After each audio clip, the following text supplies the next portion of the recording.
So magandang araw po sa inyong lahat. Ang troubleshooting po natin ngayon ay Toyota Fortuner. Ang problema po nito ay ang kanyang backdoor ayaw po mag-close. So magbubukas lang po siya, no? So ayaw po siya mag-close. So ang sira po nito ay kanyang sensor. So dito nilagyan ko lang po ng resistor simulator para po mag-function siya. Kasi ang sira po nito ay yan pong sensor na yan. Ano ba yung sensor na yan? Yan po yung sensor sa gilid na parang rubber lang, no? Yan po, sensor po yan. Para pag may na-detect siya na object dito sa gilid, mag-automatic stop po siya. Kung na-close po siya, no?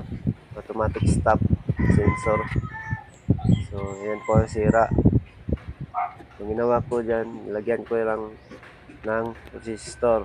So, dito sa kabila, kinuha ko po yung kanyang resistance sa kabilang sensor. So, yan po yung sensor sa kabila. Kinuha ko po yung resistance niya para malagay ko doon sa kabila. So, kuha ko ng resistance. Bumili pa ako ng resistor. Yan po. Tsaka pinabit ko doon sa kabila. Ito ay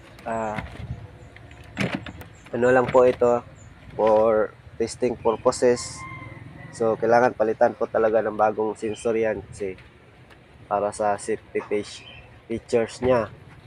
So, try po natin. Try natin i-close. Yan po. Magana na po siya. So, try po natin i-open.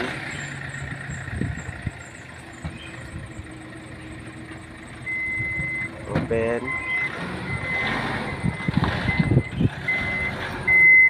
So, yan po. So, ang gagawin po natin, i-disconnect po natin yung resistor. Titingnan natin kung ano ang mangyayari.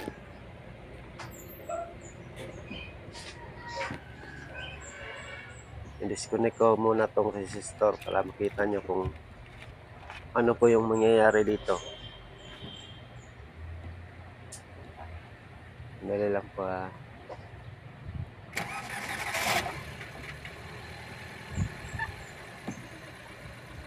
So, for testing purposes lang po ito ha.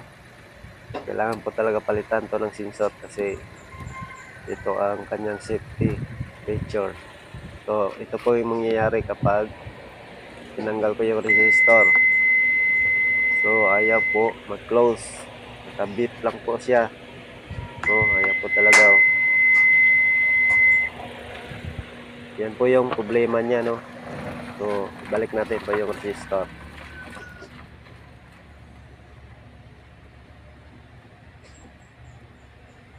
Balik natin.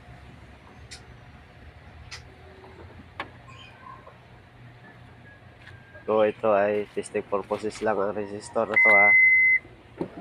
So, yan po. Close na po siya, no? So, good.